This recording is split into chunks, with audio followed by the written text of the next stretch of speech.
मित्रांनो, तुमचं पुन्हा एकदा GB स्टोरी टेलर या यूट्यूब चॅनलवर स्वागत आहे. आजच्या आपल्या गोष्टीचं नाव आहे द डेमॉन बेबी, लेखिका स्नेहा बस्तोडकर. पण गोष्ट सुरू करण्याआधी जर कोणी या चॅनलवर पहिल्यांदाच आलेले असाल तर त्यांनी ह्या चॅनलला सबस्क्राईब करायला विसरू नका. चला तर मग अजिबात वेळ न घालवता गोष्टीला सुरुवात करूया.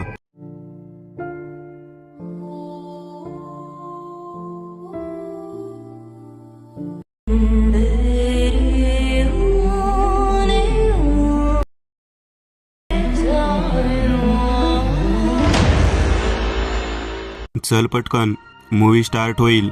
दुर्वा ओमकारचा हात ओढत म्हणाली, अगं हो, पण तू जरा सावकाश चाल. मगाशी त्या स्कॅनिंग मशीनमध्ये केवढ्याने ठेचाळलीस. आपण मुळात इतक्या लेट नाईट शोला यायलाच नाही हवं होतं.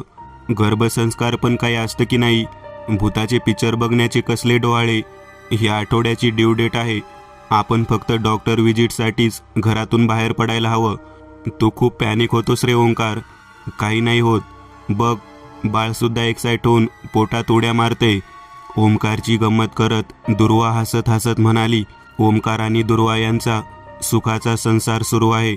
लग्नाच्या 5 वर्षानंतर त्यांच्या घरात पाळणा हलणार आहे. ते दोघेही आणि कुटुंबातले सर्वच खूप आनंदात आहेत. चल, मी पॉपकॉर्न घेऊन येतो. इंटरव्हल होताच ओमकार सीटवरून उठत म्हणाला, हो, मी पण वॉशरूमला जाऊन येते. बसल्या बसल्या पायांना मुंग्या आल्यात. पॉपकॉर्न घेऊन परत आल्यानंतरही ओमकारला दुर्वा काही जागेवर परत आलेली दिसली नाही. त्याने थोडा वेळ वाट पाहून तिला कॉल लावला. अगं कुठे आहेस? सगळं ओके आहे ना? अरे हो, तिथे थोडं गुदमरायला होत होतं म्हणून मी चालत परत घरी जाते. अगं तू मूर्ख आहेस का? इतक्या रात्री एकटी का बरं जाते? जिथे असशील तिथेच थांब, मी येतोय. तू परत पॅनिक व्हायला लागलास. मी घराजवळ पोहोचली सुद्धा. आपल्या बिल्डिंगच्या मागेच उभे राहून बोलते. तू काळजी नको करू. मूवी आटोपली की घरी ये.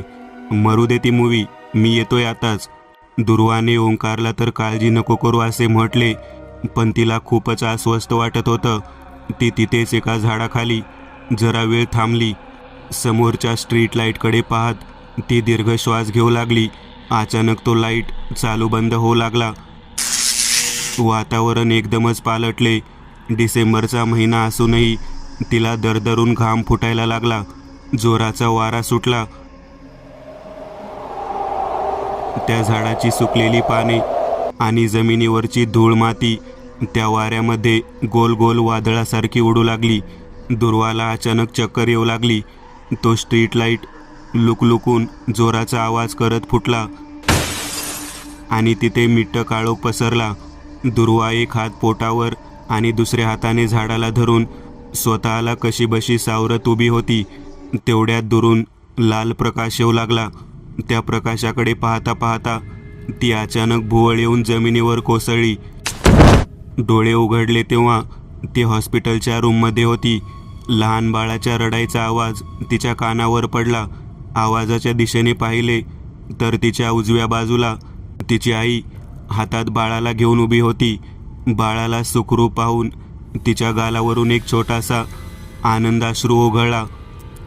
तिच्या कपाळावरून हात फिरवत ओमकार म्हणाला, कसं वाटतंय आता? तिने नुसती मान डोलावून मंद स्मित हास्य केले.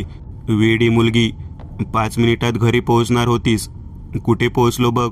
बंद करा आता रात्री उशिरापर्यंत रस्त्यावर एकटं हिंडणं. आई बाबा झाला आहात, आता जबाबदारपणा व्हा.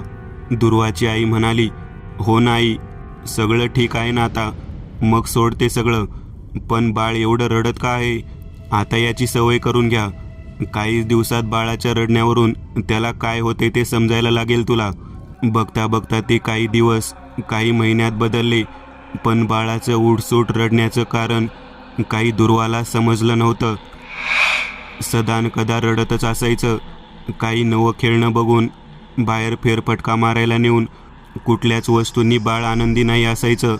त्यांनी खूपदा डॉक्टरांचाही सल्ला घेऊन पाहिला, पण डॉक्टरांनी त्यांना बाळ वर्षाचं होईल तोवर सगळं नीट होईल असेच आश्वासन दिले. आणि डॉक्टरांच्या म्हणण्याप्रमाणे खरंच बाळ वर्षाचं होता होता त्याचं रडणं बरंच कमी झालं होतं. पण तरीही बाळ कधीच आनंदात नसायचं. असं म्हणतात की घरात लहान बाळ आलं की सारं वातावरण खुलून उठतं, आनंदी होतं. पण ओमकार आणि दुर्वाच्या आयुष्यात काही वेगळंच घडत होतं. एकामागोमाग एक त्यांच्या घरात वाईट घटना घडू लागल्या. बाळाच्या बारशाच्या दिवशी मेजर हार्ट अटॅक येऊन दुर्वाची आई वारली. काहीच काळात ओमकारचे बाबा वारले. बारशाचा सागर संगीत सोहळा न करता त्यांनी घरातल्या घरातच विधी आटपून बाळाचे नाव प्रथम असे ठेवले. प्रथमच्या पहिल्या वाढदिवसाच्या काही दिवसांआधी लेऑफमध्ये ओमकारची नोकरी लागली. त्यांच्यावर येणारी एकामागोमाग एक दुःख काही संपायचं नावच घेत नव्हती. लाईफमध्ये काहीच नीट चाललं नाही रे ओंकार. गेल्या वर्षभरात किती साऱ्या वाईट वस्तू आपल्याबरोबर घडल्या. मला तर प्रथमचीही काळजी वाटते. त्याने कुठलेच माइलस्टोन्स अचीव होत नाहीत. एव्हाना तू त्याच्या वयाच्या इतर लहान मुलांसारखा घरात धुडूधुडू धावायला हवा होता, पण तो अजून रांगतही नाहीये. ओमकार, अरे मी गेल्या काही दिवसांपासून विचार करत होती की तुला सांगते, पण मग मला वाटलं की तू माझ्यावर विश्वास नाही ठेवणार. मला ना गेल्या वर्षभरात अनेकदा एक विचित्र स्वप्न येतं. आपला प्रथम बेडवर झोपलेला असतो आणि रूमच्या दुर्वाचं वाक्य संपण्याच्या आत त्यांना त्यांच्या दाराबाहेर एक छोट्या कुत्र्याच्या बच्चाचा रडायचा आवाज आला. त्यांनी दार उघडून त्याला घरात घेतले. प्रथम त्याला पाहून पहिल्यांदा खुदूखुदू हसला आणि त्याला हसताना पाहून ओमकार आणि दुर्वालाही मन भरून आनंद झाला. त्यांनी रात्री त्या पिल्लाला घरातच झोपू दिले. प्रथमलाही त्याच्या रूममध्ये झोपवून ते दोघे त्यांच्या बेडरूममध्ये झोपायला गेले. अगं तू तुझं स्वप्न सांगत होतीस ना, जाऊ दे त्या वाईट वस्तू. आजचा दिवस थोडा छान जातो असं वाटतंय. तो तसाच असू देऊयात. एवढ्यात त्यांना काही जड वस्तू पडायचा आवाज आला आणि ते पिल्लू केविलवानं ओरडलं. ते दोघेही बाहेरच्या खोलीत पळत पळत गेले. पण तिथले दृश्य बघून काही क्षण दोघांनाही काही समजेनासे झाले. ते पिल्लू दाराजवळ त्याला जिथे ठेवले होते तिथेच होते, पण त्यांच्यावर त्याचं शू रॅक पडलं होतं. ते त्याच ठिकाणी कळवळून मेलं. पण त्याहून धक्कादायक वस्तू काही वेगळीच होती. त्या पिल्लाच्या बाजूला जमिनीवर प्रथम बसला होता आणि त्या पिल्लाच्या मृत शरीराला बघून खुदूखुदू हसत होता. अजून रांगताही न येणारा प्रथम त्याच्या बेडरूममधून बाहेर येऊन इथे हॉलमध्ये कसा बसला होता. गेले काही महिने प्रथम रोज रात्री 3 वाजता उठून जोरजोरात रडायचा, पण त्या रात्री तो निवांत झोपला. त्यापुढचे काही दिवस त्यांचं आयुष्य थोडं सुरळीत सुरू झालं. ओमकारला पुन्हा नोकरी लागली आणि प्रथमही काहीच दिवस रांगून आता चालूही लागला होता. पण प्रथमचे रात्री 3 वाजता उठून रडायचे मात्र परत सुरू झाले होते. एका दिवशी संध्याकाळी ऑफिसमधून आल्यावर ओमकार किचनमध्ये दुर्वासोबत चहा पीत बसला होता. एवढ्यात त्यांना बाहेरच्या दाराचे लॉक उघडायचा आवाज आला. दोघांनी बाहेर पळून पाहिलं तर तिथे बसलेला प्रथम तिथे नव्हता आणि दार उघडं होतं. ते पटकन त्यांच्या समोरच्या घराचं दार उघडं पाहता तिथे गेले. वहिनी, प्रथम इथे आला का? दुर्वाने घरभर नजर फिरवत काळजीने विचारले. अहो माहीत नाही, मी गॅलरीमध्ये होते. एवढ्या स्वयंपाकघरात कसलासा आवाज आला. ते तिघेही पटकन स्वयंपाकघरात पळाले आणि समोरचं दृश्य पाहून दुर्वाला मळमळून उलटी झाली. समोर प्रथम पिशवीत ठेवलेले कच्चे मटण खात बसला होता. ओमकारने त्याला पटकन उचलून स्वतःच्या घरी नेलं, पण तो जोरजोरात आदळआपट करून रडू लागला. त्या रात्री त्यांनी त्याला कसाबसा करून शांत पाडून झोपवला. हे सगळं काय आहे ओमकार? आपल्या प्रथमवर कोणी चेटूक वगैरे केला आहे का? दुर्वा, मी खूप दिवसांपासून विचार करत होतो तुला सांगू की नाही. प्रथमचा जन्म झाला तेव्हापासून मला अनेकदा किंवा जवळजवळ रोजच एक स्वप्न येतं की रात्री प्रथम त्याच्या खोलीत झोपला आहे आणि खोलीच्या कोपऱ्यात अंधारात एक काळे कपडे घातलेली बाई त्याच्याकडे बघत उभी आहे. दुर्वा त्याचं वाक्य पूर्ण करत म्हणाली, मी हे स्वप्न काही महिन्याआधी तुला सांगायचा प्रयत्न करत होती. हे एकच स्वप्न आपल्या दोघांना येत आहे. याचाच अर्थ की हे स्वप्न नाही आहे, हे काही वेगळंच आहे. मला प्रथमची काळजी वाटते आहे. आपण त्याला आपल्यासोबत ह्याच खोलीत झोपवायला हवं. असं म्हणून दोघेही रात्रीच्या शांततेत उठून दबक्या पावलांनी प्रथमच्या खोलीजवळ गेले. हळूच दार उघडून पाहिले तर प्रथम त्याच्या बेडवर बसलेला होता आणि रूमच्या दुसऱ्या कोपऱ्याजवळ पाहून हळूहळू आवाज न करता हसत होता. लहान मुलांना कधीकधी अगदीच पडदा हलताना पाहूनसुद्धा खुदखुदून हसू येऊ शकतं, पण त्याच्या चेहऱ्यावरचे हावभाव एखाद्या लहान मुलासारखे नव्हते. ओमकारने पटकन रूमच्या आत जाऊन त्या कोपऱ्यात पाहिले आणि खरंच तिथे काळे कपडे घातलेली एक आकृती त्याच्या नजरेत पडली. तो दचकून 2 पावलं मागे झाला आणि त्याने रूमचा लाईट चालू केला, पण तोपर्यंत ती आकृती तिथून नाहीशी झाली होती. दुर्वाने पटकन आपल्या बाळाच्या काळजीने त्याच्या जवळ जाऊन त्याला उचलून पाहिलं, पण प्रथमने अत्यंत ताकदीने तिला दूर लोटलं आणि ती मागे जाऊन भिंतीवर आपटली. ते पाहून त्याने विचित्र हास्य केलं, ज्यात फक्त त्याचा नाही तर एक वेगळाच घोगरा आवाजही होता. ओंकार आणि दुर्वा दोघेही तो प्रकार पाहून जागच्या जागी स्तब्ध झाले होते. ती रात्र दोघांनी तशीच त्या खोलीत बसून काढली आणि प्रथमने तिथेच बसून त्या दोघांवर आपली नजर रोखून ठेवली होती. सकाळ झाली तेव्हा समोरच्या घरातल्या वहिनी त्यांच्या इथे आल्या. बेल वाजल्यामुळे नाईलाजाने दुर्वा त्या खोलीतून निघून दार उघडायला गेली. भिंतीवर आपटल्यामुळे तिच्या पायाला इजा झाली होती, त्यामुळे ती किंचित लंगडून चालत होती. सगळं बरं आहे ना दुर्वा? प्रथम बरं आहे ना? हो ठीक आहे सगळं, स्वतःचं रडू आवरत दुर्वाने म्हटले.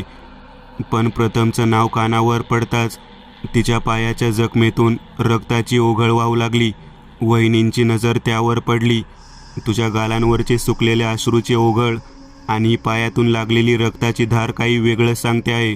तुला खरं सांगू तर मी एक सायकिक आहे. इतरांपेक्षा या नकारात्मक शक्तींची मला पटकन जाणीव होते. घराच्या बाहेर ये, मला तुला काही सांगायचे आहे. दुर्वाने सांगितल्याप्रमाणे पटकन घराबाहेर येऊन पाठीमागे दार बंद केलं. तिला असंही स्वतःसमोर दुसरा कुठलाच पर्याय दिसत नसल्याने ती कुठल्याही उपायासाठी तयार होती. प्रथमवर काहीतरी काळी सावली आहे. मला त्याच्या अवतीभोवती काळा ओरा दिसतो आणि कालच्या घटनेचं नाही आहे. मी त्याला पहिल्यांदा पाहिलं तेव्हापासून हे असंच आहे, पण या वस्तूंवर कोणी पटकन विश्वास ठेवत नाही, म्हणून मी समोरून कधी हे सांगायचा प्रयत्न नाही केला. पण काल जे घडलं ते काही साधेसुधे नव्हते. वहिनी, माझ्या बाळावर कोणी चेटूक केला आहे का? नाही, हे त्याच्या पलीकडे आहे. त्याच्या दुधात झोपेच्या गोळ्या टाकून त्याला प्यायला दे आणि तो झोपला की आपल्या बिल्डिंगच्या मागच्या पिंपळाच्या झाडाजवळ त्याला घेऊन ये. अहो काय बोलताय वहिनी? लहान बाळ आहे ते, त्याला मी झोपेच्या गोळ्या कशा? लहान बाळ नाही आहे ते, त्या शरीराला झोप व्हावं लागेल. तेव्हा त्या काळ्या शक्तीची ताकद सुप्त अवस्थेत असेल आणि तेव्हाच तुम्ही त्याला तिथपर्यंत आणू शकाल. वहिनींनी सांगितलेले सारेच आणि काल रात्रीपासून घडलेल्या साऱ्या घटना दुर्वाच्या विचारशक्तीच्या पलीकडल्या होत्या. त्यामुळे तिने जास्ती कुठलाच विचार केल्याशिवाय त्यांनी सांगितल्याप्रमाणे केले. वहिनी, तुम्ही आम्हाला इथे अशा प्रकारे का बोलावले आहे? ओमकारने विचारले. हे सारे इथूनच सुरू झाले आहे. या ठिकाणी अनेक वाईट शक्तींचा वास आहे. मी ह्या रस्त्यावरून येणे आवर्जून टाळते. इथून कधी यावेच लागले तर ह्या ठिकाणच्या जवळ आल्यानंतर मला माझ्या शरीरातला त्राण कोणी ओढून घेतल्यासारखा वाटतो. पण आज त्या व्यतिरिक्त आपल्याकडे दुसरा काही पर्याय नाही आहे. 1 मिनिट, इथून सुरू झाले म्हणजे मला नेमकं नाही सांगता येणार, पण या शक्तीचा उगम हेच ठिकाण आहे. दुर्वा प्रथमचा जन्म झाल्यानंतर ह्या ठिकाणाहून त्याला सोबत घेऊन येत असताना तुला काही विचित्र अनुभव आला आहे का? ज्याच्यानंतर अचानक त्याच्या वागण्यामध्ये काही फरक जाणवला असेल? हे सगळं सांगत वहिनींनी त्या झाडाजवळ प्रथमला एका लाल कापडावर झोपवला आणि झाड आणि प्रथमच्या अवतीभोवती पिवळ्या राईचे वर्तुळ बनवले. स्वतः जवळ आणलेला अंगारा प्रथमच्या कपाळावर लावला. कपाळाला अंगाऱ्याचा स्पर्श होताच झोपेतच प्रथमचे पूर्ण शरीर शहारले. त्याचे शरीर सुप्त अवस्थेत असूनही त्याच्या आतून एक वेगळाच गुरगुरण्याचा आवाज येऊ लागला. त्याची छाती जोरजोरात वर खाली होऊ लागली. त्याचे पोटही आतल्या आत पिळवटले जात असेल असे दिसू लागले. वहिनी, त्याला काय होतंय? दुर्वाने कळवळून विचारले.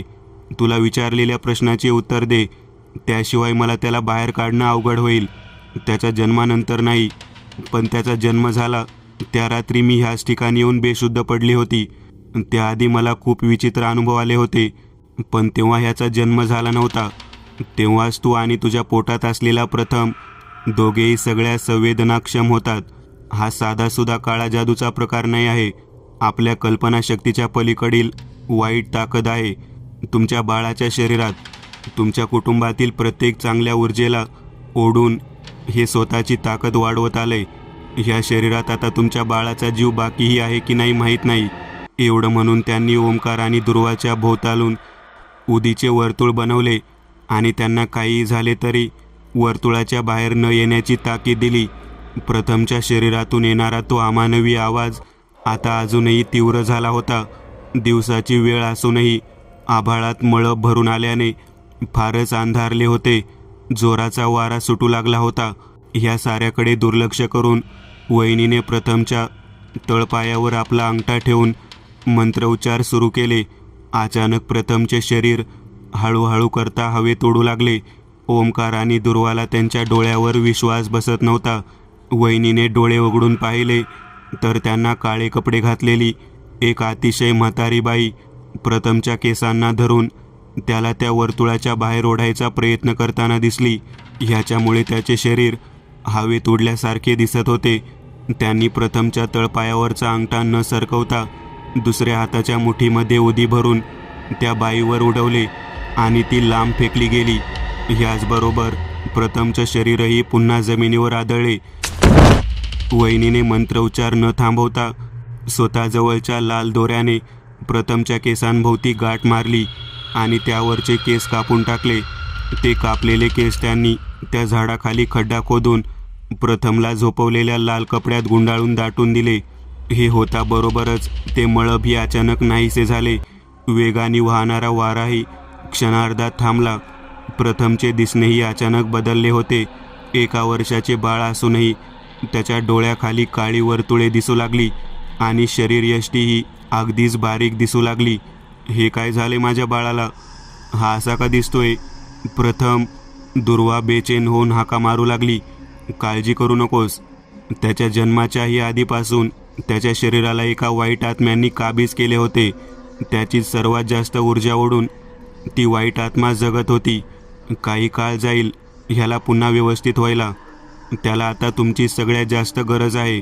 ये दुर्वा, त्याला स्वतःजवळ घे. दुर्वाने पळत येऊन त्याला आपल्या कुशीत घेतलं. प्रथमनेही हळूच डोळे उघडले आणि एक छोटेसे स्मित हास्य केले. पहिल्यांदा त्याने आपल्या तोंडून मम्मा असे म्हटले. मित्रांनो, आज पुरतं एवढंच. तुम्हाला जर काही गोष्ट आवडली असेल तर नक्की लाईक करा. तुमच्यापैकी बरेचसे जण व्हिडिओ लाईक न करताच पळून जातात, पण हा जर व्हिडिओ तुम्ही लाईक केला तर मला जरा बरं वाटेल आणि असेच भारी भारी व्हिडिओ बनवायची माझ्यात एनर्जी येईल. त्यामुळे नक्की लाईक करा. आणि अजूनही कोणी या चॅनलला सबस्क्राईब केलेलं नसाल तर लगेच सबस्क्राईब करून टाका. आणि बाजूची घंटी ती मात्र दाबायला विसरू नका. देवाची घंटी आहे ती. चला तर मग पुन्हा भेटूया अशीच एक आगळी वेगळी गोष्ट घेऊन पुढच्या